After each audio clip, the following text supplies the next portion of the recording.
Chapitre 1. La foire des récoltes. À Willowbrook. Willowbrook était un petit village très joli, même si les villageois auraient été choqués de l'entendre ainsi décrit. Pour eux, c'était tout simplement maison.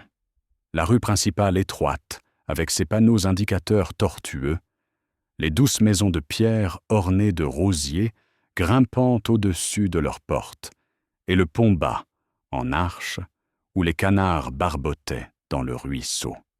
Ce n'était pas un village qui cherchait à attirer l'attention du monde extérieur. Le grand événement de l'année, pour ceux qui y vivaient, était la foire des moissonneurs.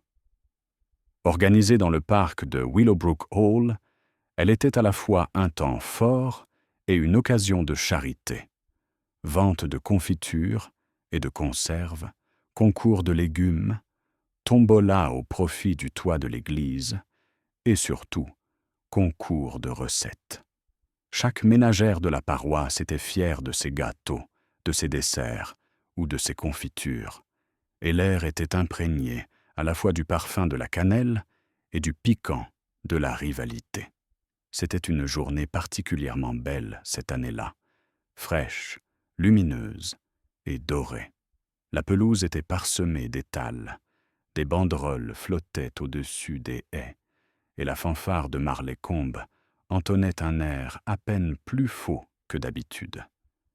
Les enfants s'échappaient en criant du cocotier, les chiens aboyaient, et partout flottait une odeur de pâtisserie. Mademoiselle Jane Marple, de St. Mary Mead, était venue pour l'occasion, à l'invitation d'une vieille amie, Madame Witherill, une femme redoutable qui présidait le comité des récoltes avec l'air d'un général commandant des troupes. Mademoiselle Marple, coiffée de son petit chapeau de paille et de sa veste impeccablement repassée, évoluait discrètement parmi les étals, acceptant les tasses de thé, vantant les génoises avec délicatesse et tact, et observant de son regard vif et perçant. Elle ressemblait, aux yeux de tous ceux qui la remarquaient, à une dame âgée et bienveillante, sans importance. Mais son regard, malgré toute sa douceur, ne manquait de rien. C'est lors de l'évaluation du concours de recettes que la première ombre tomba.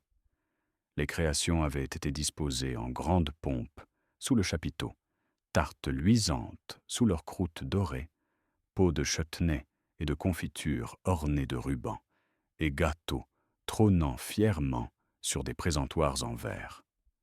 Les juges, la femme du pasteur, la sœur du docteur et la redoutable Madame Witherill elle-même se déplaçaient lentement le long de la table, cuillères à la main. L'excitation atteignit son paroxysme lorsque la dernière pièce fut découverte. Un gâteau aux fruits denses et richement parfumés, offert par Madame Emery, l'épicière. Un murmure d'appréciation s'éleva, suivi d'un silence plein d'attente, tandis que Madame Witherill coupait une part et en goûtait délicatement. C'est à ce moment précis que le silence s'est rompu. Madame Emery, elle-même, debout, modestement au fond, poussa un cri soudain et étranglé. Elle se pencha en avant, les mains crispées sur la nappe. Le couteau à gâteau s'écrasa au sol. Et avant que quiconque puisse faire plus que haleter, elle s'effondra lourdement sur le sol du chapiteau. Ce fut un véritable chaos. Des femmes hurlèrent, des chaises furent renversées, et le médecin, poussé par une douzaine de mains pressantes, se pencha vivement sur elle. « Allez chercher de l'eau, allez chercher du cognac !» cria Madame Witherill, pâle et secouée, mais toujours maîtresse de la situation. Miss Marple ne bougea pas dans la confusion.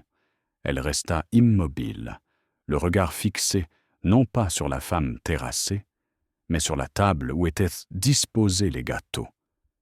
Car, au moment de s'effondrer, elle avait remarqué quelque chose d'étrange. Un petit carnet, relié en cuir, à moitié glissé sous l'assiette de gâteaux aux fruits. Sa couverture était éraflée, ses pages jaunies. Et sur sa feuille ouverte, visible un instant seulement avant que la nappe ne bouge, il y avait ces mots écrits d'une écriture arachnéenne. Dernière page du livre de recettes. Le médecin leva les yeux gravement. « Elle est partie, dit-il doucement. Madame Emery est morte. » De nouveaux halètements éclatèrent. Une femme morte, en pleine foire des récoltes. Miss Marple ferma brièvement les yeux. Elle avait déjà vu la mort, soudaine et silencieuse, à la guerre, dans la maladie, dans un meurtre. Lorsqu'elle les rouvrit, son regard se porta de nouveau sur le carnet, à moitié caché. Personne d'autre ne l'avait remarqué. La foule se pressait autour du corps, chuchotant et pleurant. On allait appeler la police, poser des questions, attribuer les torts. Mais Miss Marple, avec sa connaissance de la nature humaine et son sens de l'oubli, avait déjà remarqué la curieuse présence de ce livre et l'étrange coïncidence de ces mots. « Mon Dieu !» murmura-t-elle doucement. La dernière page, en effet. Chapitre 2. Chuchotement après la foire. La foire des moissonneurs s'est terminée, non pas par la musique et les réjouissances, mais par un silence stupéfait. Les villageois rentraient chez eux par groupes inquiets, murmurant entre eux, jetant des coups d'œil par-dessus leurs épaules, comme si les haies et les toits de chaume familiers pouvaient soudain dissimuler une menace. La fanfare, maladroitement, avait tenté de jouer à nouveau, mais le son s'était essoufflé et s'était éteint.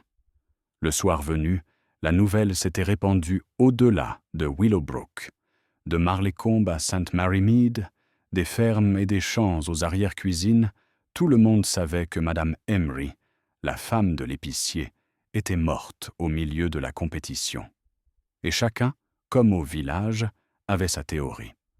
Au Greenman, le pub de la rue principale, les théories affluaient à un rythme effréné. « Apoplexie », déclara M. Barnes, le propriétaire, en tirant une pinte avec conviction. Elle était corpulente, n'est-ce pas? Une femme corpulente, pleine de bons repas, vouée à faire éclater un vase un jour. Du poison, contredit le forgeron en baissant la voix. C'est toujours du poison dans ces cas-là. Et quel meilleur endroit qu'un concours de recettes. Croyez-moi, il y avait de l'arsenic dans ce gâteau. Au bureau de poste, Mademoiselle Prowse, la receveuse, se penchait sur le comptoir avec délectation. J'ai entendu le médecin lui-même dire que c'était anormal. Et vous pouvez en être sûr, elle avait des ennemis. Une femme qui tient la boutique a toujours des ennemis, à cause du poids du beurre ou du prix du thé. Miss Marple, quant à elle, écoutait et souriait avec une politesse douce. Ce matin-là, elle était assise au salon de thé avec Madame Wetherill, pâle mais déterminée à raconter chaque détail de la tragédie. « Elle s'est effondrée à mes pieds, Jane », s'exclama-t-elle, en remuant son thé avec une vigueur inutile. Et son expression, eh bien, je ne l'oublierai jamais. Le choc, certes, mais autre chose, presque comme si elle avait réalisé quelque chose. Miss Marple hocha la tête, ses yeux bleus pensifs. Et les villageois ont sans doute été occupés depuis avec leurs spéculations. Ma chère, tout le village est en émoi. Certains disent que c'était son mari, même si le pauvre M. Emery a l'air complètement hébété. D'autres disent que c'était une dispute à propos de recettes. C'est bête, bien sûr, mais vous savez comment sont les gens. Oui, dit doucement Miss Marple. En effet. Elle sirota son thé, se remémorant l'aperçu du carnet, la vieille couverture en cuir, l'écriture décolorée, la curieuse phrase sur la dernière page du livre de recettes. Elle n'était pas de la main de Madame Emery, elle en était certaine. Et pourquoi un tel carnet avait-il été placé là, à moitié caché, sous sa propre entrée? Dans l'après-midi, la police arriva de Marleycombe.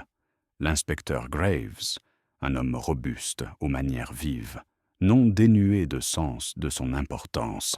Il s'adressa fermement à la foule rassemblée sur la place. La mort de Madame Emery fera l'objet d'une enquête approfondie.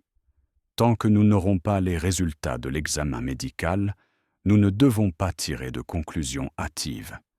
Mais je tiens à préciser que les circonstances sont suspectes. Très suspectes, en effet. Cette déclaration satisfit tout le monde, car elle justifiait leur enthousiasme. La suspicion est bien plus divertissante que l'apoplexie. Miss Marple rentra lentement chez elle avec Mrs. Wetherill, observant les petits détails que les autres manquaient. La fille de Mrs. Emery, pâle et en larmes, évitant le regard d'un certain jeune homme près de l'étal du boulanger. La femme du vicaire chuchotant avec insistance au docteur Graham. La façon dont M. Emery lui-même fixait le sol, non pas avec chagrin, mais avec perplexité, comme si quelque chose n'allait pas dans son esprit.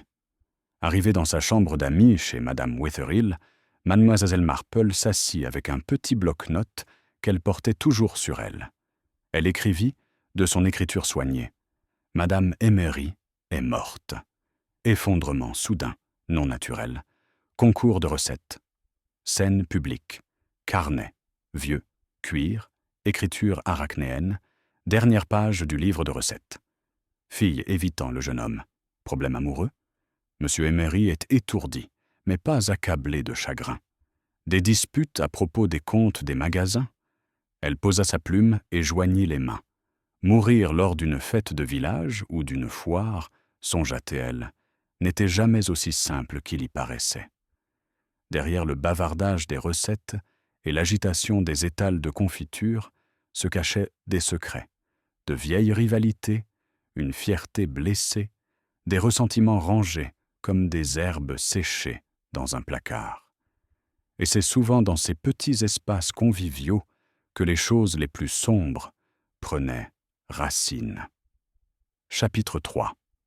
Premiers indices. L'inspecteur Graves s'installa rapidement à Willowbrook.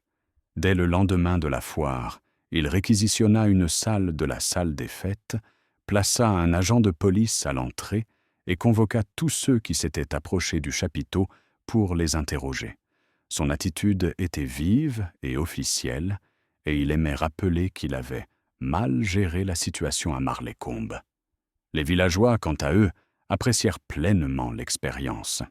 Être interrogé donnait une certaine importance, et chacun sortit de la salle avec un air mystérieux, laissant entrevoir ce qu'il avait dit, ou presque dit, ou n'osait pas dire. Miss Marple, tranquillement assise dans le salon de Madame Wetherill, avec son tricot, ne se pressait pas d'être interrogée.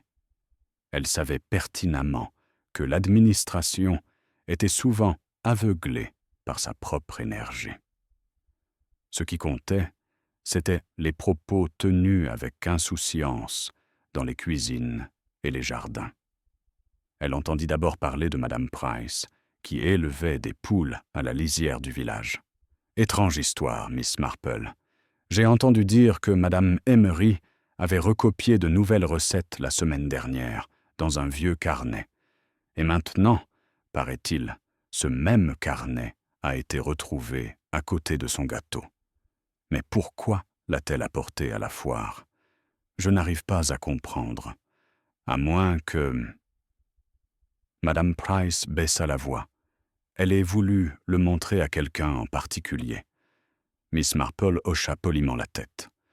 Oui, ce serait vraiment étrange. Plus tard dans la matinée, elle se rendit tranquillement à l'épicerie. Monsieur Emery était derrière le comptoir, pâle et distrait, pesant du sucre d'une main légèrement tremblante. « Quelle perte terrible !» dit doucement Miss Marple. Il leva les yeux, surpris, et cligna des yeux. « Oui, terrible. Je ne comprends pas bien. Elle allait bien ce matin-là, pleine de vie même, et puis tomber comme ça, devant tout le monde. » Il s'interrompit en secouant la tête.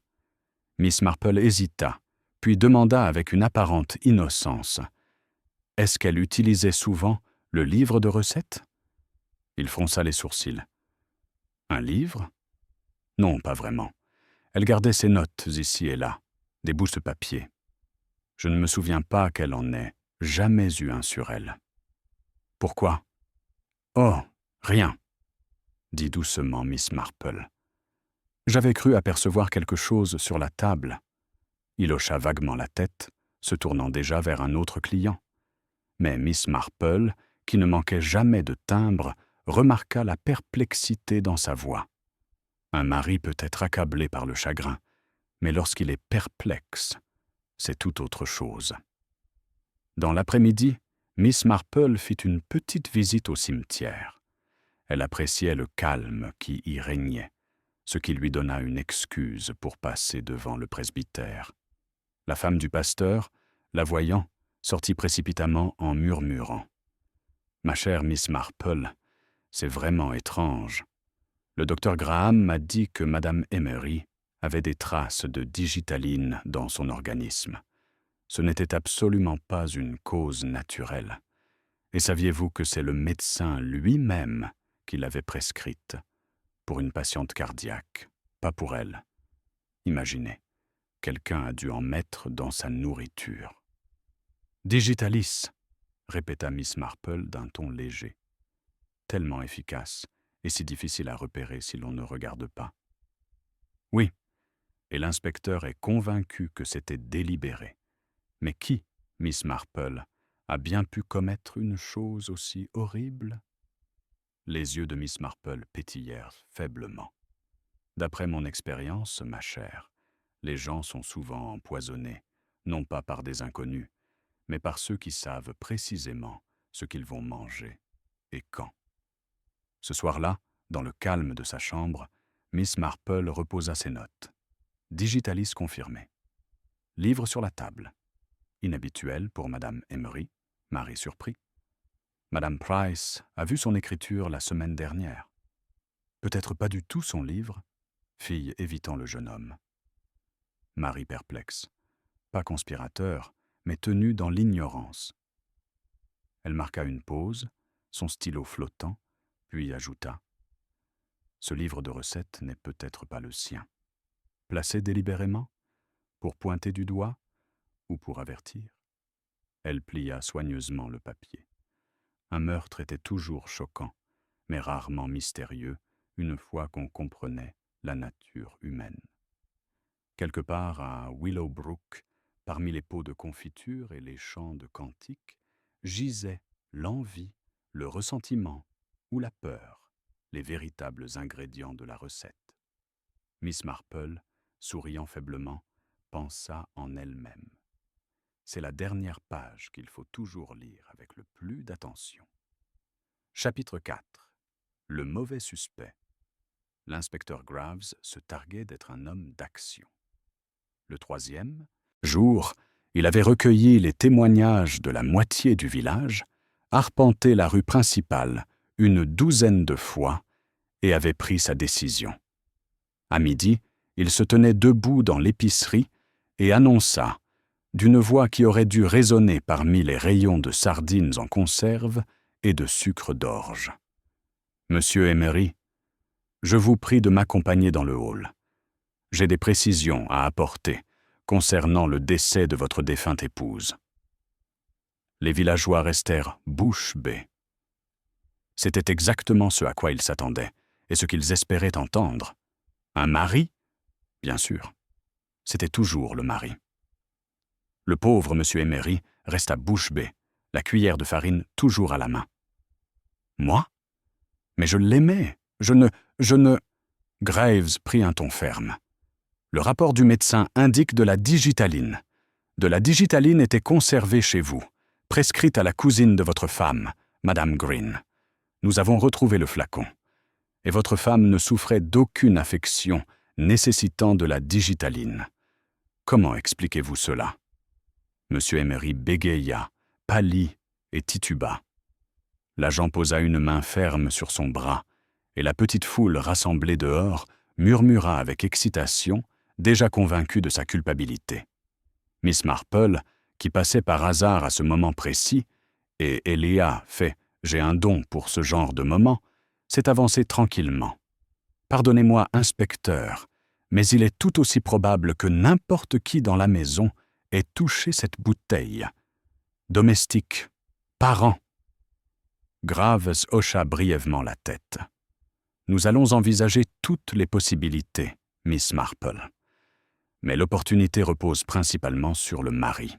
Et l'opportunité, comme vous le savez bien, est une part de culpabilité. » Le regard de Miss Marple était doux.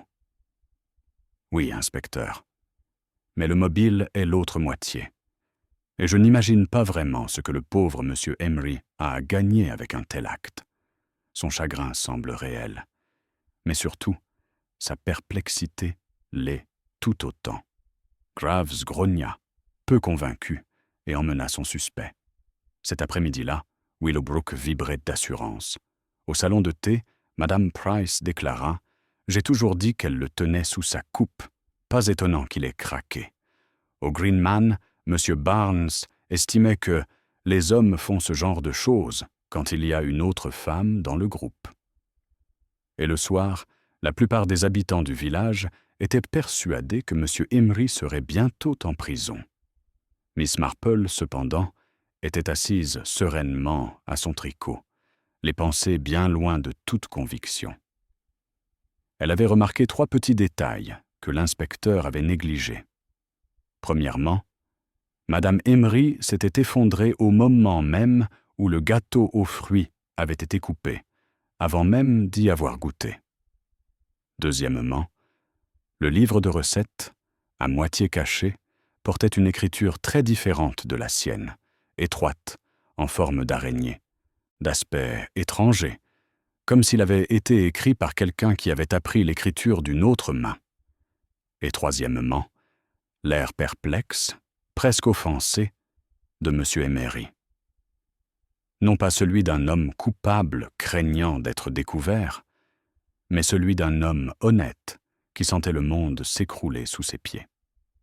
Ce soir-là, Miss Marple écrivit sur son papier à lettres « L'inspecteur arrête le mari, trop simple. Timing, Eljas, effondrement, avant que le gâteau ne soit mangé. Poison ailleurs? Livre de recettes qui n'est pas le sien. Planté. Monsieur Emery déconcerté, pas complice. Une bouteille à la maison. Une opportunité pour beaucoup, pas seulement pour le mari. Et en dessous, dans sa belle écriture, trop évident. Méfiez-vous toujours de l'évidence. » Elle plia soigneusement le papier. La nature humaine, songea Miss Marple, est comparable à la pâtisserie. Trop d'épices gâchent le goût. Présenter une solution trop soigneusement, c'est forcément une erreur. Et à Willowbrook, la recette était loin d'être complète. Chapitre 5. Secret révélé. L'arrestation du pauvre M. Emery par l'inspecteur Graves n'apaisa pas Willowbrook comme il l'espérait. Au contraire, elle attisa les rumeurs. Et les rumeurs, Miss Marple le savait, sont comme la fumée. Une fois montées, elles s'accrochent aux rideaux, aux vêtements et aux réputations, et il est très difficile de les chasser. Le village n'avait jamais semblé aussi divisé. Certains hochaient la tête avec pitié face au sort de M. Emery. D'autres murmuraient avec délectation qu'il était un rusé depuis toujours. Mais dans chaque chaumière et chaque boutique, de nouvelles histoires surgissaient au sujet de Madame Emery elle-même. Des histoires qui laissaient entendre qu'elle n'était pas tout à fait l'épicière irréprochable que la plupart avaient imaginée. Madame Price, la gardienne de poule, confiait autour d'un thé. « Saviez-vous, Miss Marple, qu'elle se disputait sans cesse avec Madame Green au sujet de l'ordonnance de sa cousine? Madame Green disait qu'elle avait besoin de plus de gouttes que ce que le médecin autorisait, mais Madame Emery tenait bon. Ça lui a valu des propos acerbes, je vous le dis. » Au salon de thé, Miss Prowse se pencha en avant, baissant la voix. Il y avait aussi la question des comptes. Madame Emery tenait les livres de la boutique. Aussi? Prudemment, disent certains. Une voisine m'a dit avoir constaté des pénuries, et plus d'une fois, de l'argent a disparu. Imaginez, la femme d'un épicier accusée de malhonnêteté. Même Madame Wetherill, solide et fiable, avait son mot à dire. Ma chère Jane, je n'aime pas le dire, mais Madame Emery entretenait une amitié très particulière avec Monsieur Harcourt, le boulanger. Ils discutaient de recettes jusque tard dans la nuit, disait-on. Trop tard, si vous voyez ce que je veux dire. Miss Marple écoutait avec la patience d'une femme qui tricote un long et lent patron. Elle n'approuvait ni ne contredisait, mais son regard brillant ne manquait aucune des petites étincelles qui s'allumaient derrière chaque révélation, l'envie, la rivalité et, parfois, la satisfaction. Cet après-midi-là, elle traversa le village, s'arrêtant ici et là sous prétexte de faire des courses. Chez l'épicier, elle remarqua sa fille, Hélène, pâle et fatiguée, qui glissait des pièces dans la caisse d'une main tremblante. Miss Marple remarqua aussi la façon dont le jeune Tom Harcourt, le fils du boulanger, s'attardait près de la porte, jetant des regards inquiets à Hélène, puis s'éloignant rapidement. Miss Marple pensait que de tels regards écrivaient souvent des tragédies entières. Le soir, le docteur Graham lui-même s'arrêta au cottage de Madame Wetherill, l'air grave. « Je n'aime pas trop le dire, Miss Marple, mais Madame Emery m'a consulté il n'y a pas longtemps. Pas pour elle, mais pour sa fille. Hélène s'est évanouie ces derniers temps. Rien de grave, juste des troubles nerveux. Mais sa mère a insisté pour que je reste discret. Elle craignait les ragots. Je ne peux m'empêcher de me demander si ce secret a un rapport avec cette terrible affaire. » Miss Marple le remercia chaleureusement, mais son esprit tissait déjà des liens, querelle avec Madame Green, conflit digitalique, comptes en question, argent manquant, amitié avec le boulanger. Trop proche, fille, Hélène, plus Tom Harcourt, romance cachée, mère soucieuse de le faire taire.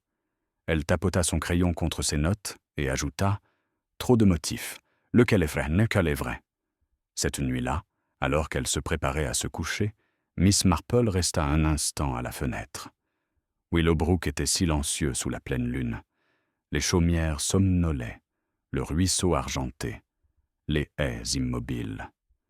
Mais elle savait pertinemment que sous ces toits, les cœurs battaient à, de peur, de culpabilité ou d'envie. Et quelque part parmi eux, il y avait une main qui avait tourné la dernière page d'un livre de recettes et y avait écrit la mort. Chapitre 6. Le twist dans la cuisine. Pendant 2 jours, le village bouillonna de secrets et de soupçons. L'inspecteur Graves gagna en confiance dans son dossier contre M. Emery, déclarant haut et fort dans l'Homme vert que un mari a toujours à la fois l'occasion et le mobile.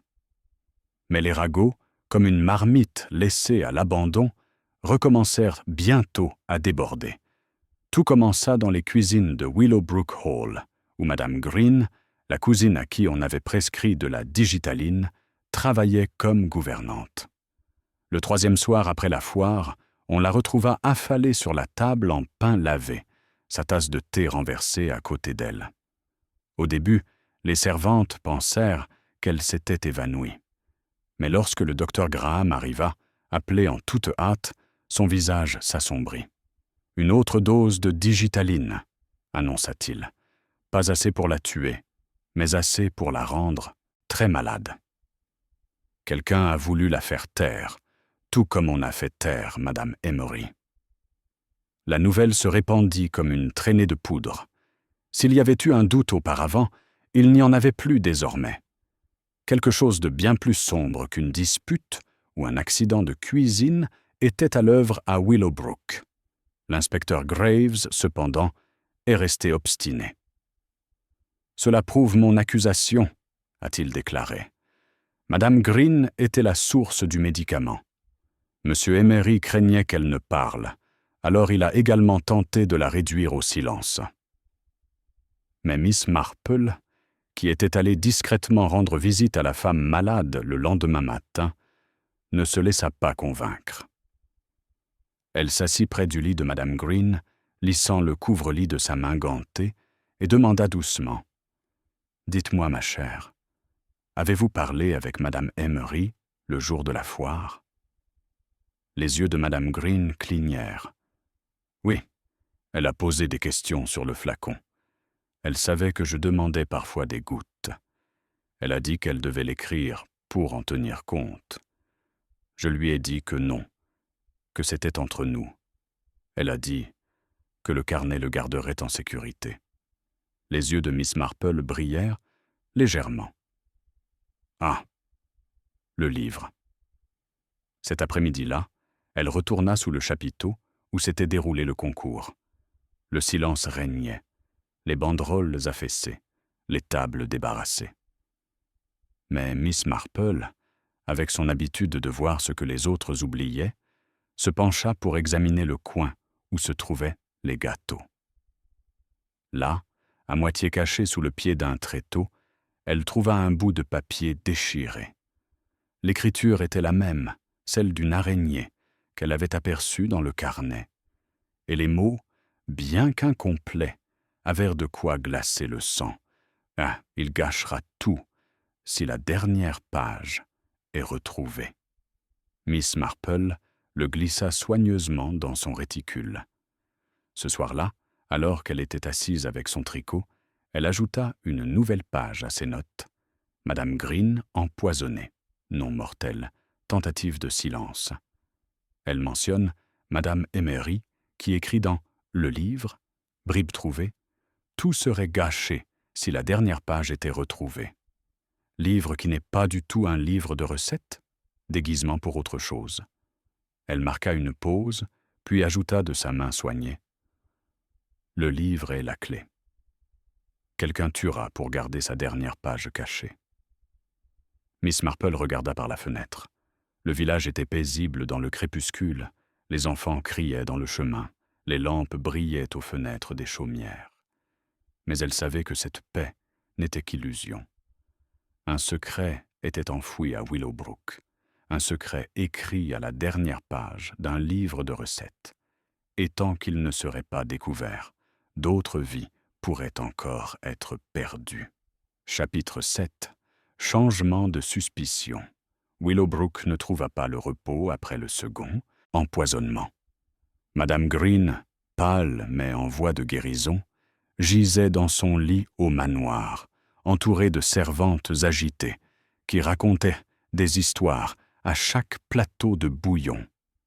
Chaque histoire prenait de l'ampleur au fil du récit, jusqu'à ce qu'il semble que la moitié du village ait été impliquée dans la mort de Madame Emery. L'arrestation de M. Emery ne suffisait plus. Si sa femme avait été empoisonnée et que Madame Green avait failli être réduite au silence, alors peut-être, murmurèrent les villageois, l'épicier n'était-il pas l'homme de la situation? Un mari pouvait agir dans un moment de colère, mais 2 tentatives, si soigneusement planifiées, témoignaient d'un calcul. Et cela suggérait une autre main. Au Greenman, les spéculations se tournent désormais vers les Harcourt, les boulangers. J'ai toujours dit que Madame Emery était trop amicale avec Monsieur Harcourt, déclara Madame Price en agitant le doigt. Toutes ces discussions nocturnes sur la pâte et la levure. C'est absurde, à mon avis. Et elle a aidé son fils à gérer les comptes, ajouta mademoiselle Prowse de la Poste. Ellen Emery et le jeune Tom Harcourt, complices comme larrons en foire. Et s'il manquait de l'argent, ou pire? Miss Marple, assise cet après-midi avec Madame Wetherill, entendit encore davantage. « Ma chère Jane, » dit Madame Wetherill à voix basse, « on m'a dit que Madame Emery gardait son propre petit fonds, tout à fait à part des comptes de la boutique. Un trésor secret, peut être caché dans un livre. Et quand les femmes cachent des secrets à leur mari, c'est généralement pour une raison. Les aiguilles de Miss Marple claquèrent doucement. Oui, tout à fait. Et quand une femme écrit, c'est pour qu'on s'en souvienne, ou qu'on les découvre. Plus tard dans la journée, Miss Marple passa devant la boulangerie. Elle s'arrêta pour admirer les pains refroidir à la vitrine et aperçut Hélène, la fille de l'épicier, qui parlait précipitamment à Tom Harcourt. Ses mains se tordaient dans son tablier. Il avait l'air inquiet. Voyant Miss Marple l'observer, Hélène se détourna vivement, les joues rouges.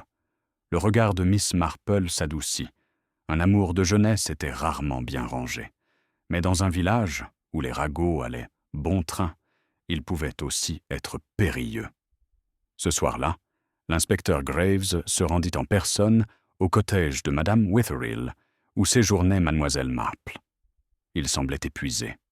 « Bon sang, Miss Marple, je n'arrive pas à suivre ce village. Chaque heure apporte son lot d'histoires. Disparition d'argent, querelles, romances. La moitié de la paroisse avait des raisons de vouloir la disparition de Madame Emery. » Miss Marple lui servit du thé et dit doucement « C'est souvent comme ça, inspecteur. Mais un meurtre ne naît pas de n'importe quelle petite querelle. Il naît d'une querelle en particulier, la plus dangereuse à révéler. » Graves fronça les sourcils. « Tu penses que ce livre mystérieux a quelque chose à voir avec ça ?»« Je pense, » dit Miss Marple, « que la dernière page d'un livre de recettes ne serait pas destinée à une soupe ou à un gâteau éponge, mais à quelque chose de tout à fait différent. Une recette d'un tout autre genre. » Une fois partie, Miss Marple retourna à ses notes. Rumeur de liaison. Madame Emery plus Monsieur Harcourt. Hélène plus Tom Merlin le Chacranch. Romance secrète. Un trésor secret? Un livre comme cachette? L'inspecteur traque les ragots, pas les tendances, et en dessous, elle a écrit « Le tueur déplace habilement les soupçons. Mais pourquoi avoir si peur d'une page manquante ?» Elle plia le journal, posa son tricot et regarda Willowbrook. Les lumières du village scintillaient doucement.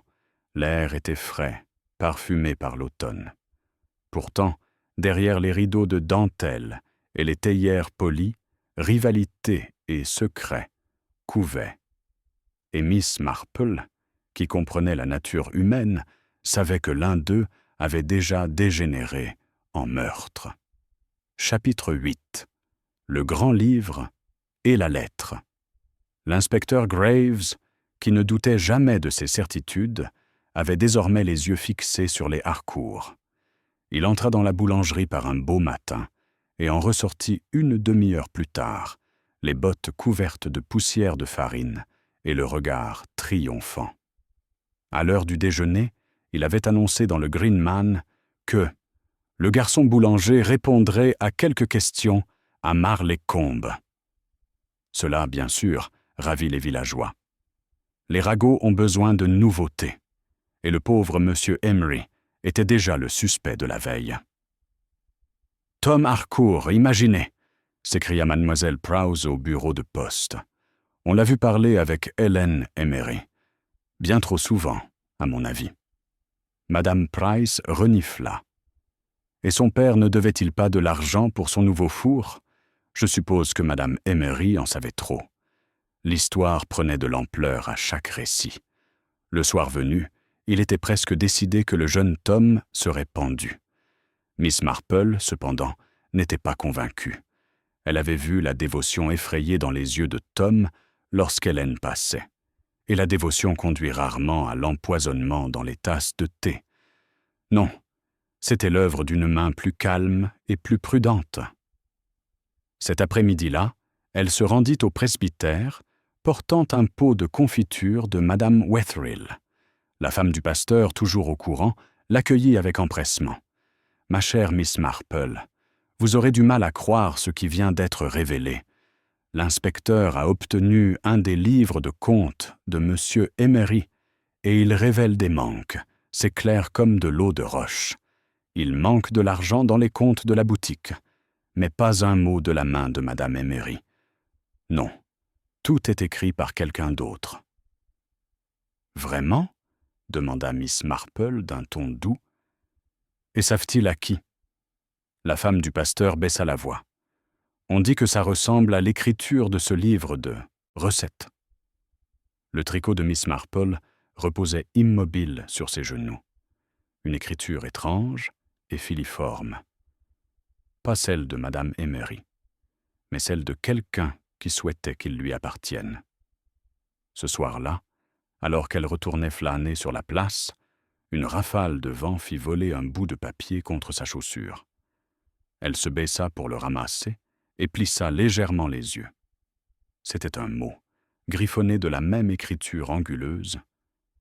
La page ne doit pas être retrouvée. Détruisez-la, sinon tout est perdu. Elle le plia calmement et le glissa dans son réticule.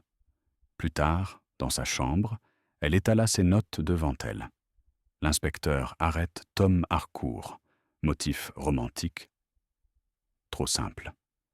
Le grand livre montre des pénuries, pas dans la main de Madame Emery, livre de recettes d'allumettes, à main araignée. Plus nouvelle note. À qui profite la responsabilité de la disparition de l'argent sur Emeris? En dessous, elle a écrit d'une écriture soignée. Modèle de contrefaçon. Livre non destiné aux recettes, mais aux comptes. La dernière page, poche preuve. Elle se renversa en arrière, satisfaite. Dans les villages, pensa-t-elle, les gens croient souvent que les plus malins sont ceux qui font le plus de bruit. Mais c'étaient les gens discrets, les mains soignées, qui pouvaient déplacer de l'argent avec un stylo et du poison avec une petite cuillère. Et c'était une telle propreté, Miss Marple le savait, qui laissait toujours une trace. Chapitre 9. Les pages disparues. L'arrestation de Tom Harcourt n'apaisa pas les rumeurs du village. Au contraire, Willowbrook bourdonnait plus que jamais. Certains le déclaraient coupable. Les jeunes gens sont téméraires. L'amour les rend fous. D'autres juraient son innocence. Trop naïf, et de plus, il est fou d'Hélène. Miss Marple écoutait poliment, mais ses pensées étaient ailleurs. Elle était convaincue que le cœur du problème ne résidait pas dans les amours ou les colères, mais dans le curieux petit livre qui avait paru à côté du gâteau de Madame Emery. Ce matin-là, elle se rendit à l'épicerie, sous prétexte d'acheter du thé. Hélène Emery était derrière le comptoir, pâle comme un parchemin, les mains crispées dans son tablier. « Ma chère, » dit gentiment Miss Marple, « vous avez l'air fatiguée. Ce sont des jours difficiles pour vous, je sais. » Hélène essaya de sourire. « Merci, mademoiselle Marple. C'est ça qui m'inquiète. Et maintenant, ils ont pris Tom. » Ses yeux se remplirent soudain de larmes. « Il n'a pas fait ça, mademoiselle. Il n'aurait pas pu. Il aimait trop maman. » La voix de Miss Marple était douce. « Alors, peut-être pourriez-vous m'aider. Votre mère conservait-elle ses recettes dans un carnet de cuir ?» Hélène cligna des yeux. « Non, jamais. Elle avait des bouts de papier, des feuilles volantes, de vieilles enveloppes. Mais pas un livre. Elle disait que les livres étaient pour ceux qui avaient l'esprit ordonné. Et elle n'a jamais prétendu l'être. » Miss Marple hocha la tête. « Alors, le livre devait appartenir à quelqu'un d'autre. » La fille hésita. « Je l'ai vu une fois, une seule fois. C'était M. Jameson. Il est venu voir maman pour les comptes. Il l'a laissé sur le comptoir, et je m'en souviens grâce à l'odeur. Lavande. Maman a dit plus tard que c'était un vieux livre de contes, à ne pas toucher. »« Monsieur Jameson, » murmura Miss Marple. « Le clerc du notaire ?»« Oui. Mais je vous en prie, Miss Marple, vous ne devez rien dire à l'inspecteur. Il ne ferait que retourner l'information contre nous. » Miss Marple lui tapota la main. « On verra bien, ma chère. On verra bien. » Cet après-midi-là, Miss Marple alla faire une visite au presbytère, et tandis que Madame Graves discutait avec enthousiasme du comité des récoltes, le regard perçant de Miss Marple se posa sur la table basse où reposait la correspondance. Parmi les papiers se trouvait une petite enveloppe adressée de l'écriture arachnéenne qu'elle reconnaissait désormais si bien. « Renvoyez la page ou vous serez ruiné. » Il avait été remis anonymement, sans timbre, et Madame Graves déclara l'avoir trouvé glissé sous la porte de la sacristie. Miss Marple le prit avec une légère curiosité. « Oui, dit-elle doucement, la même main qui écrit dans des livres qui ne sont pas les siens. » Ce soir-là, elle s'est assise avec ses notes. Hélène confirme. Madame Emery n'a jamais utilisé de livre de recettes. Le livre appartenait à M. Jameson, parfum lavande. Des lettres et des fragments dans la même main arachnéenne. Menace adressée à la sacristie. Quelqu'un a été victime de chantage, Tom innocent? Hélène convaincue, elle a souligné une ligne fermement. Le livre de recettes est un livre de comptes. La dernière page, arrachage, preuve de vol. Miss Marple sourit faiblement, posant son crayon. Faux et vol, sous le couvert d'une éponge et d'un chutney.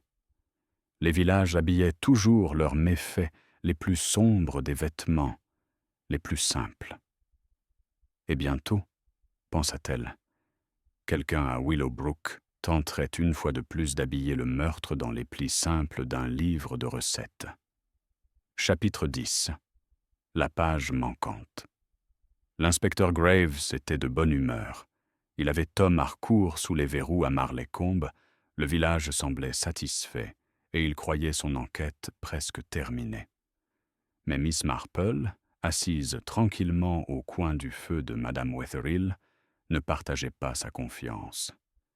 C'est alors que le vicaire appela à l'improviste, tenant à la main une feuille pliée. Son visage était pâle et sa voix était basse. « Mes chères dames, dit-il, ceci a été poussé à travers la porte de la sacristie il n'y a pas 2 heures. C'est très étrange. » Il posa la feuille sur la table. C'était une seule page, déchirée en lambeaux sur les bords, couverte de la même écriture arachnéenne. En haut, des colonnes de chiffres, livres, shillings, pence s'étalaient, et en bas, plus épais, les mots suivants. Cette page doit être détruite. Si elle est lue, tout est fini. Madame Wetherill haleta. Des comptes, mais c'est une page de grand livre. Miss Marple ajusta ses lunettes. Oui, et pas n'importe laquelle. La dernière page du soi-disant livre de recettes, je crois. Celle-là même que quelqu'un voulait garder secrète. Au matin, la découverte était sur toutes les lèvres à Willowbrook. Les théories poussaient comme des champignons. Madame Price déclara que cela prouvait que Madame Emery avait volé dans la boutique. Mademoiselle Prowse insista sur le fait que cela prouvait que la dette du four de M. Harcourt les avait tous ruinés. La boucherie était certaine que cela désignait le curé, car qui d'autre tenait des livres de comptes? Malgré tout cela, l'inspecteur Graves exprimait son importance. Preuve de malhonnêteté, c'est clair comme de l'eau de roche. Le jeune Harcourt devait le savoir. Il a fait taire Madame Emery avant qu'elle ne puisse le dénoncer. Miss Marple, cependant, secoua doucement la tête. « Non, inspecteur, vous oubliez quelque chose. »« Qu'est-ce que c'est ?» demanda-t-il. « Que Madame Emery s'est effondrée avant de goûter à son gâteau, et que cet écrit n'est pas le sien. Quelqu'un a placé le livre, quelqu'un a placé la page. Pour incriminer, pas pour avouer. » Graves marmonna, peu convaincu. Plus tard dans la journée, Miss Marple rendit visite à Madame Green, encore faible au lit. Elle mentionna le page, et les lèvres de la femme se pincèrent. Je lui ai dit de ne pas s'en mêler, murmura-t-elle. Je lui ai dit que le livre était dangereux. Mais elle a dit que la dernière page prouvait qui avait pris l'argent. Elle avait l'intention de le montrer. Et maintenant, regardez ce qui en est résulté. « Vous souvenez-vous » demanda doucement Miss Marple. « Qui lui a donné le livre » Madame Green hésita, puis soupira. C'était Jamieson. Toujours Jamieson. Il venait de chez le notaire. Il disait qu'il aidait à la comptabilité. Mais je me méfiais de lui. Trop guindé. Et sa sœur fréquentait des gens étranges, vous savez. Un homme de Marlécombe, blond, toujours en train de renifler la lavande. Je les ai vus une fois dans le chemin. Miss Marple hocha lentement la tête. Les pièces s'accordaient. Le livre, la main forgée, le parfum de lavande. Pas Tom Harcourt, pas le pauvre Emery désemparé. Non, quelqu'un de bien plus prudent et bien plus effrayé d'être découvert. Ce soir-là, elle ajouta à ses notes « Dernière page trouvée. Compte, pas recette. Pas la main de Madame Emery Jamieson, liée à un livre « Sœur plus homme blond, lavande », page, prouvant le vol, mobile du meurtre. Et en dessous, elle a écrit « Meurtre pour faire taire la découverte ». Deuxième tentative, Madame Green. Même main. Page. Appât. Elle posa sa plume, l'air grave. La page n'avait pas été simplement arrachée d'un livre. Elle avait été arrachée à une vie, celle de Madame Emery, et d'autres suivraient si la vérité n'était pas découverte. Miss Marple, qui avait passé sa vie à observer les petites tromperies et les cruautés mesquines, savait quand la tromperie prenait des proportions monstrueuses. Et elle comptait bien, sous peu, démasquer la main qui avait écrit à l'encre d'araignée la recette de la mort. Chapitre 11. Une erreur presque fatale. L'automne s'installait plus lourdement sur Willowbrook, les nuits s'allongeaient, les matins étaient frais et brumeux. Pourtant, le village était loin d'être paisible. Des conversations sur les pages du grand livre et le poison persistaient à chaque porte. Tom Harcourt restait enfermé à Marlécombe, l'inspecteur Graves plus sûr que jamais de son affaire. Et puis, un soir froid, la catastrophe a été évitée de justesse. Cela s'est produit lors de la réunion de l'Institut des femmes. Madame Wetherill, infatigable comme toujours, avait insisté pour que la réunion mensuelle ait lieu. « Nous ne devons pas nous laisser intimider », déclarait-elle, « par la méchanceté qui règne parmi nous. » La réunion commença de façon assez anodine. Démonstration de fabrication de tapis, discussion sur l'organisation d'un marché de Noël. Du thé fut servi pendant l'entracte, fumant des théières polies. C'est au milieu de cette agitation que l'incident se produisit. Madame Prowse, la receveuse de poste, venait de lever sa tasse lorsque Mademoiselle Marple, debout à ses côtés, remarqua un léger scintillement à la surface du thé. Quelque chose de cristallin, pas de sucre.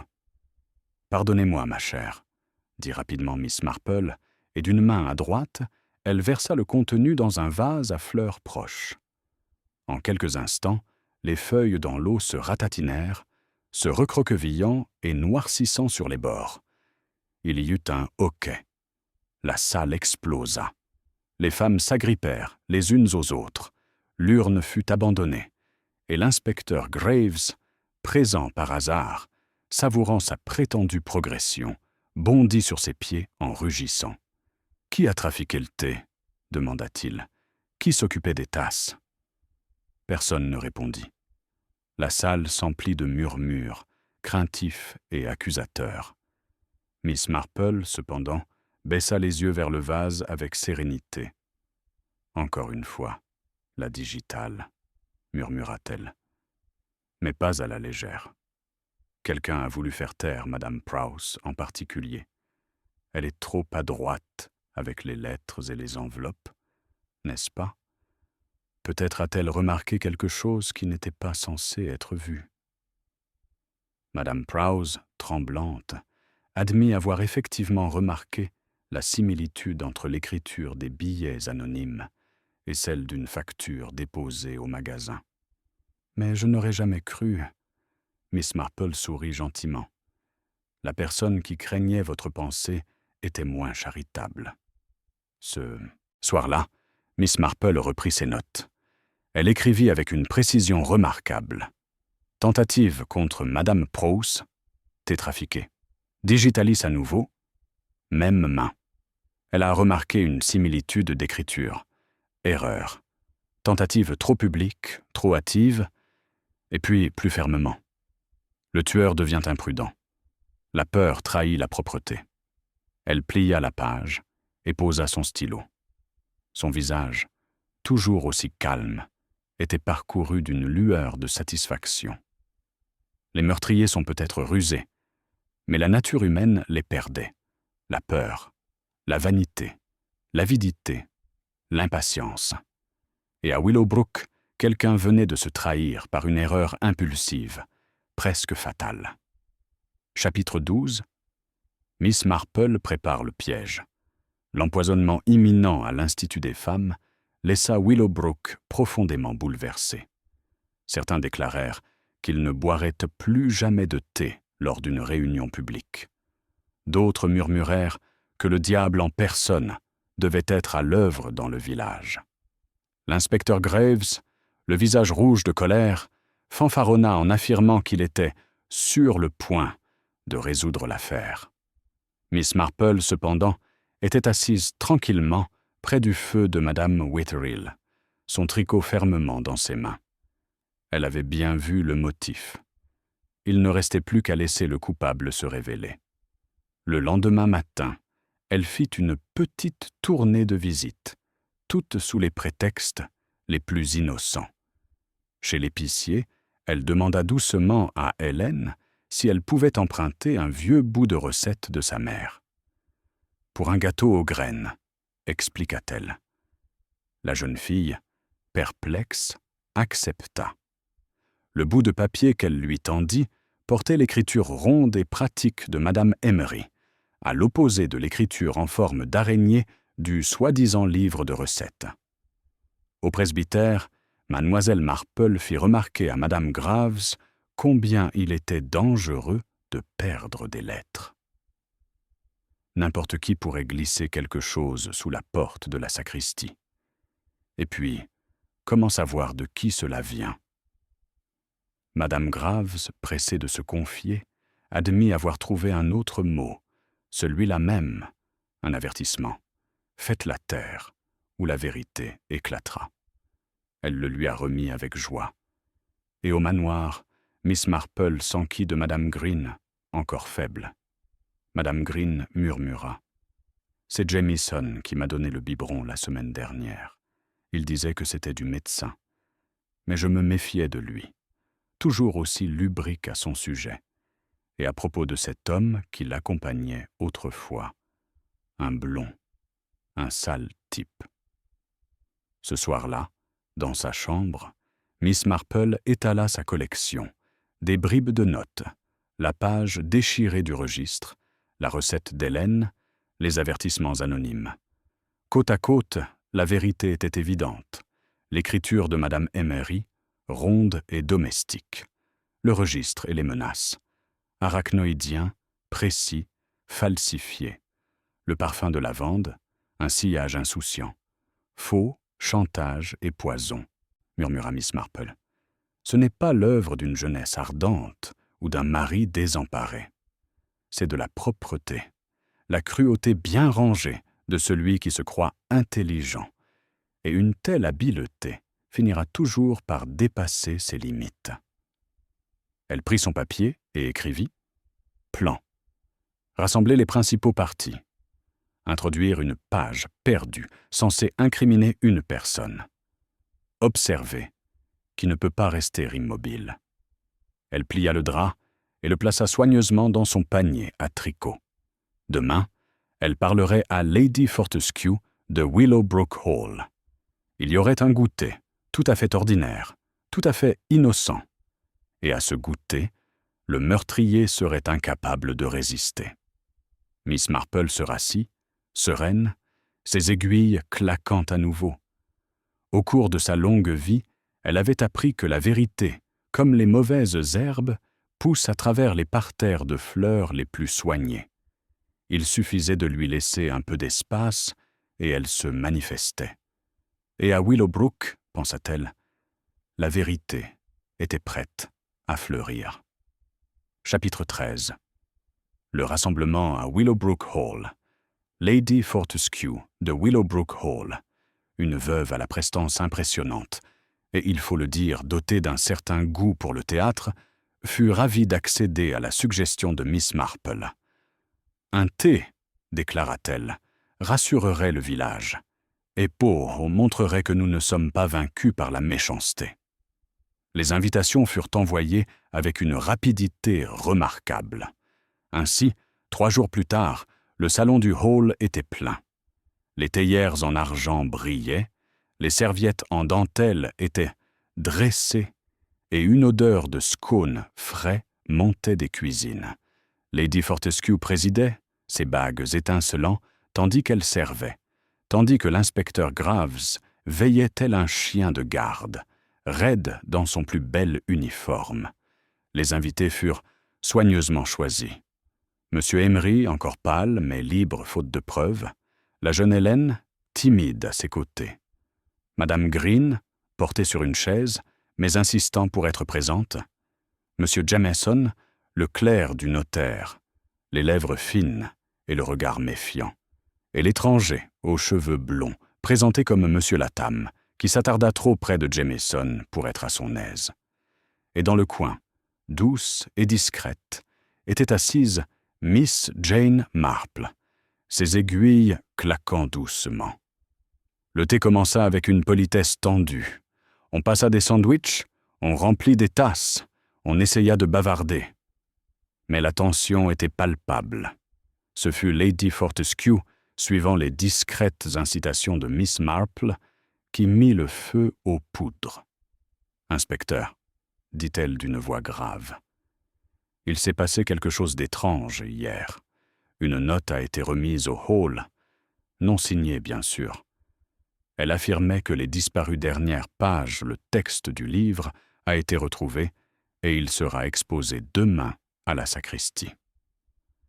Je ne comprends pas ce qu'il signifie, mais vous le saurez sans doute. » Aussitôt, la pièce changea. Monsieur Emery cligna des yeux, perplexe. Hélène retint son souffle. Madame Green murmura une prière. Mais c'est sur Jamieson et Latham que se posa le regard de mademoiselle Marple. Jamieson se raidit, ses joues se décolorant. La main de Latham fit un mouvement brusque, renversant quelques gouttes de thé sur sa soucoupe. L'inspecteur ne perçut qu'un malaise général, mais Miss Marple remarqua le regard, rapide et craintif, échangé entre les 2 hommes. Elle pencha la tête sur son tricot, son expression sereine. La conversation s'enlisa, mais le malaise grandit. Finalement, incapable de le supporter, Jamieson prit la parole. Sa voix était sèche, sur la défensive. « Certes, inspecteur, ces menaces anonymes ne signifiaient rien. N'importe qui pourrait griffonner une page et la faire passer pour une preuve. Il est dangereux d'accorder du crédit à de telles absurdités. » « En effet, » murmura Miss Marple, les aiguilles immobiles. « Pourtant, j'ai toujours observé que seuls les coupables ont vraiment peur des absurdités. Les innocents, monsieur Jamieson, trouvent généralement cela amusant. » Sa bouche se referma brusquement. Latham s'agita sur sa chaise, ses beaux sourcils froncés. Lorsque le thé fut terminé et que les invités commencèrent à se disperser, l'inspecteur Graves se tourna vers Miss Marple en fronçant les sourcils. « Alors, madame, vous aviez l'impression de les observer comme au théâtre. Avez-vous vu ce que vous souhaitiez ?» Miss Marple sourit doucement. « Oui, inspecteur. J'ai vu des hommes effrayés par une page qui n'avait même pas été montrée. Cela nous dit qui craint sa découverte. Et la peur, inspecteur, est l'aveu le plus clair de tous. Graves marmonna, mais ne dit rien de plus. Ce soir-là, dans sa chambre tranquille, Miss Marple écrivait « Thé au hall », réaction observée. Jamieson pâle, Latham tressaille, connaissance coupable. La peur de la dernière page prouve la connexion, l'inspecteur toujours aveugle. Elle a souligné une dernière ligne. Demain, ils se trahiront entièrement. Elle plia le mot et le posa près de son tricot. Le piège était tendu. Il ne restait plus qu'à faire preuve de patience, et Miss Marple était plus patiente que quiconque à Willowbrook. Chapitre 14. Le piège final. La sacristie de Saint-Michel était bondée le soir suivant. La nouvelle s'était vite répandue.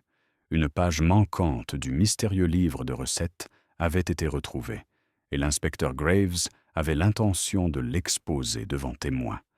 Aucun villageois ne l'aurait manqué pour rien au monde.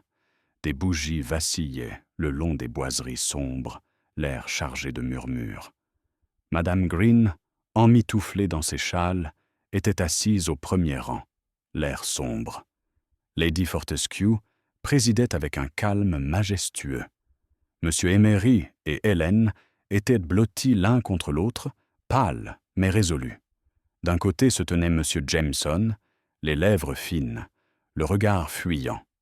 À ses côtés s'attardait Monsieur Latham, blond, agité, une légère trace de lavande accrochée à son manteau.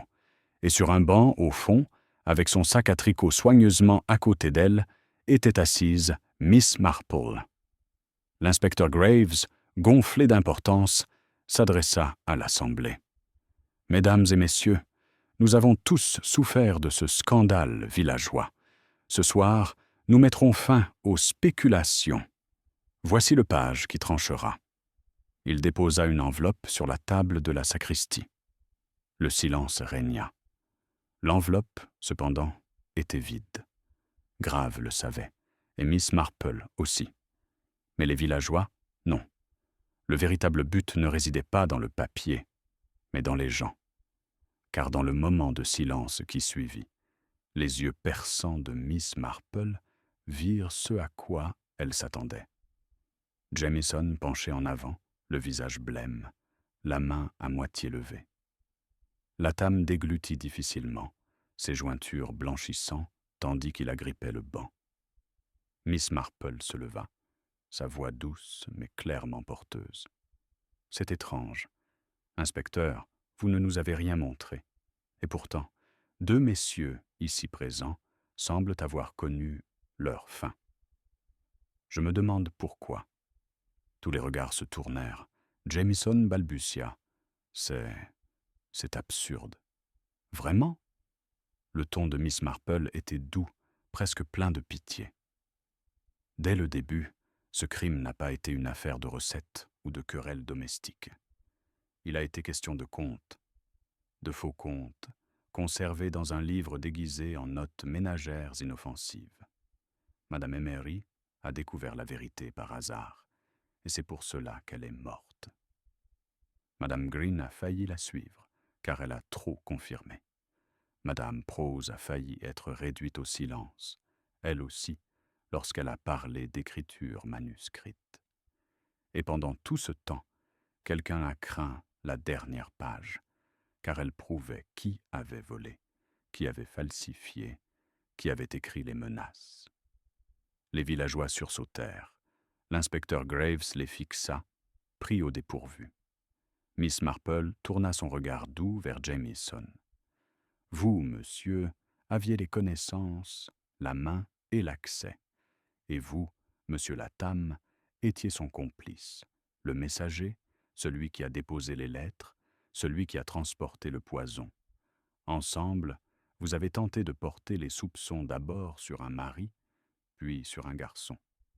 Mais la peur vous trahit désormais, plus clairement que n'importe quelle page. » Jamieson se releva en titubant, le visage marbré. « Mensonge, Elle n'a aucune preuve. Mais Latham le trahit sur le champ, avec un sifflement furieux.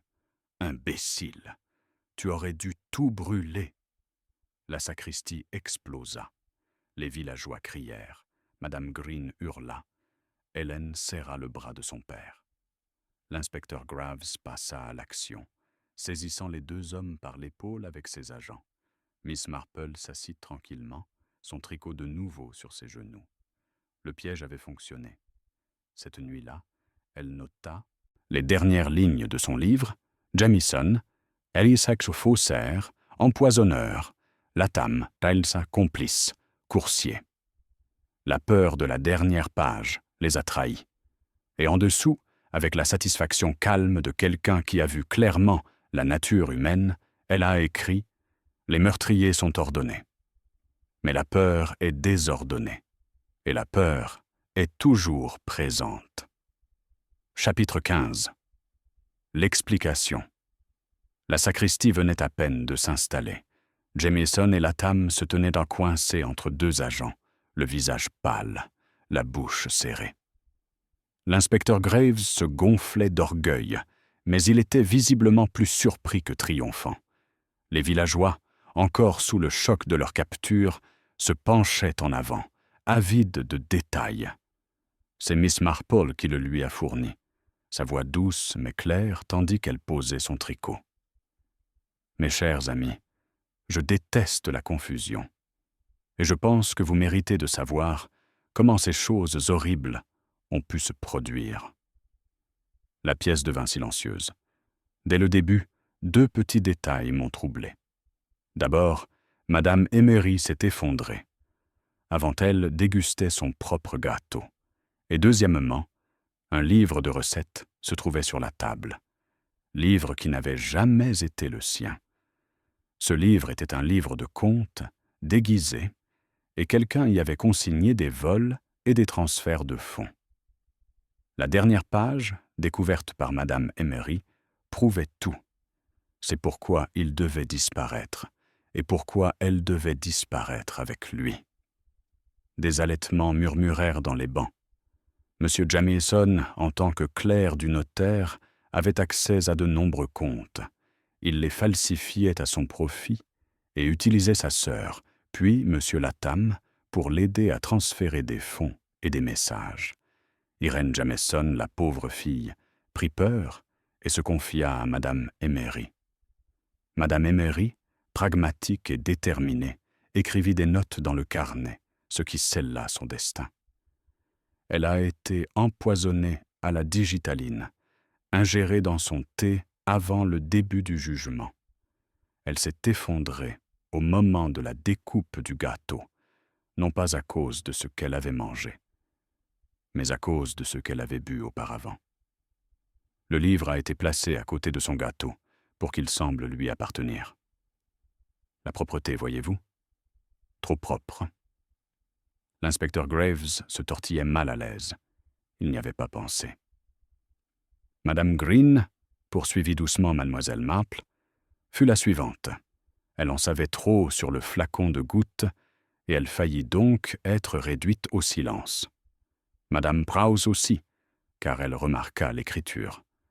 Chaque tentative était soignée, astucieuse, mais pas assez. Car la propreté dans le crime, je l'ai souvent observée, est sa propre trahison. Elle regarda Jamieson avec bienveillance, mais fermeté. Vous vous êtes trahi en blêmissant à la mention de la dernière page.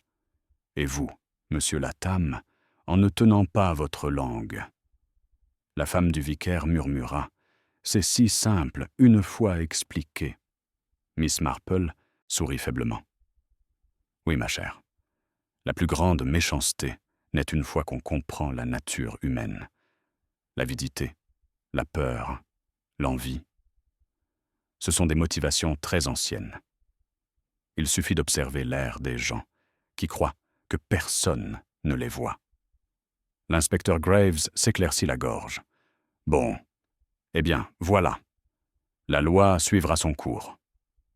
Mais les villageois savaient que ce n'était pas la loi qui avait résolu l'affaire. C'était la dame de St. Mary Mead, silencieuse et au regard perçant, dont les aiguilles claquaient tandis que les autres criaient, et qui avait vu la vérité depuis le début. Cette nuit-là, Miss Marple écrivit sa dernière entrée dans ses notes. Madame Emery. Réduite au silence, pour avoir découvert la dernière page. Jameson, pour Bernard Faussaire. Empoisonneur, Latham. Complice, coursier, autre tentative. Pour protéger le secret motif. Ordre trahi par la peur. Elle plia le papier, le plaça avec son tricot et murmura « Il faut toujours lire attentivement la dernière page. C'est là que réside la vérité. » Chapitre 16. Conséquences.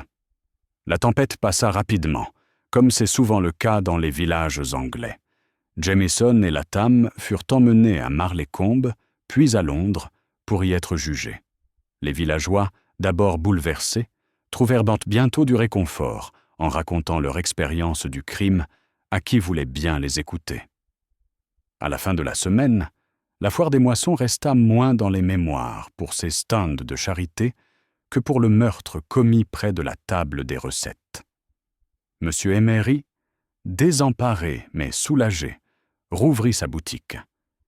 Il paraissait plus maigre, plus triste, mais ses mains étaient redevenues fermes, tandis qu'il pesait le sucre et emballait les paquets. Hélène, ayant repris des couleurs, fut aperçue sortant ouvertement avec le jeune Tom Harcourt. Les ragots qui les auraient autrefois condamnés se transformèrent en sympathie. Madame Green se rétablit à temps pour reprendre ses fonctions à Willowbrook Hall, même si elle se signait chaque fois qu'elle passait devant l'arrière-cuisine où elle avait bu le thé empoisonné. Le vicaire fit un sermon sur les dangers de la convoitise et du faux témoignage, écouté avec gravité par certains, avec un amusement contenu par d'autres. Miss Marple, sa visite terminée, se prépara à retourner à St. Mary Mead. Elle s'assit auprès de Madame Witherhill le dernier soir, le feu flamboyant joyeusement dans la cheminée. « Ma chère Jane, » dit Madame Witherhill en secouant la tête, « comment as-tu réussi à voir clair dans tout ça? Je ne le saurai jamais. L'inspecteur a râlé, le village a jasé, et pourtant, grâce à ton tricot, tu as réussi à tout reconstituer. » Miss Marple sourit. Ce n'était pas si difficile. On remarque des détails, vous savez, une main qui tremble, un arrangement trop soigné, de la peur là où il faudrait s'amuser. Un meurtre est rarement aussi mystérieux qu'il y paraît. Madame Witherhill soupira. À vous entendre, c'est aussi banal que de faire un gâteau. Ah, mais ce n'est pas ordinaire, dit doucement Miss Marple.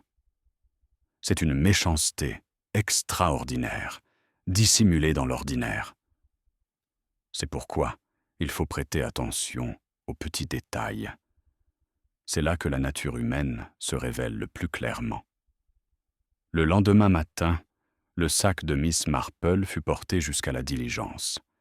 Elle resta un instant devant le portail du jardin, contemplant Willowbrook, les chaumières impeccables sous le soleil d'automne, le ruisseau scintillant sous le pont, les villageois lançant des salutations joyeuses, comme si l'obscurité n'avait pas touché leur maison.